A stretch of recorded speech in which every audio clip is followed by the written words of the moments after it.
Well, welcome back to part 3 of this shit show. Today we're going to start putting a little filler on here, trying to make this look like something.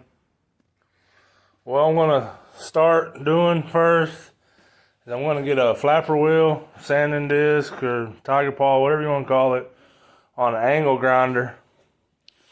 And I'm going to go ahead and knock all this paint off where I'm going to be putting my filler. Eventually, I'm going to go ahead and skim coat this whole thing when my good filler comes in. But for right now, I just got this Summit filler, and it's not so great. I probably shouldn't even start with it, but I'm going to be wasting a lot of filler trying to level this back part off. By the time I put filler and sand it down, put filler, sand it back down to get it all back straight, I really didn't want to waste the good expensive filler on that part. This filler right here, man, it has pinholes like a mother. It's not the best filler I've ever seen, but let me get some of this paint knocked off, and we'll show you how to apply some of this filler. Well, you can see here where I got this sanded down to where I'm going to put my filler right now. About to mix up some filler real quick on this mixing board. Probably going to start back here in the back, and then I'll work my way all the way around. You guys that ain't ever mixed no filler, just put you some on there, put your line of hardener across it from side to side, mix her up. Might want a little more than that. It's kind of cold today. Just kind of use your better judgment with the temperature you got. And you just stir away. Some people stir with a stick. I always use a spreader. Mix it all in. Try to keep some of the air out of it. And you can see here, it's starting to get some filler on here. Yeah, it looks like hell. Don't judge me. It all sands off.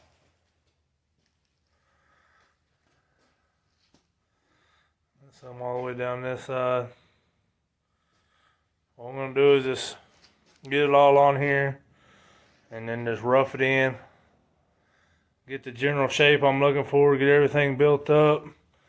Then I'm going to sand it down past where it needs to be just a little bit. And then I'll come back with some good filler and skim coat this entire thing. I'm doing it like this with this crappier filler because you don't want to use your $150 filler to fill up some of all this, because then this thing winds up costing you more than what an actual cow hood would have. But this Summit Bondo was like 18, or the Summit filler like 18 bucks, so it's going to wind up being probably half a gallon on this thing, and then you're going to sand 90% of that right back off. And worked in a little bit. I just use these little palm sanders to kind of rough this in, and once I start getting all the edges and stuff knocked down and the general shape I want, I'll move over to the long block. It's still got a lot of work to be done, long ways to go, but it's starting to take shape a little bit more.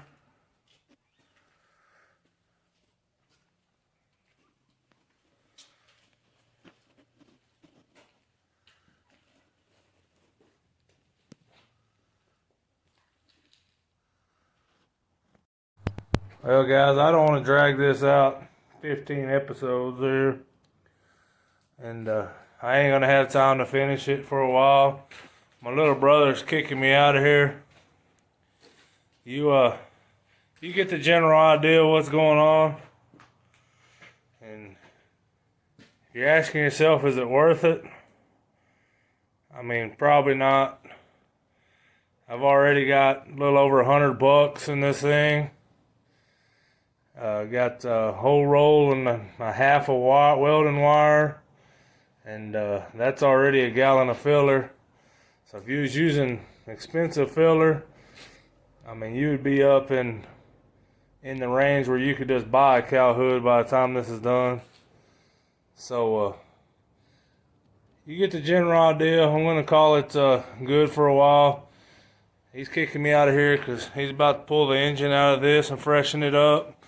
And he don't want all this sand and dirt in here. He wants to get this all cleaned up so he can start pulling this apart. This is his winter project. So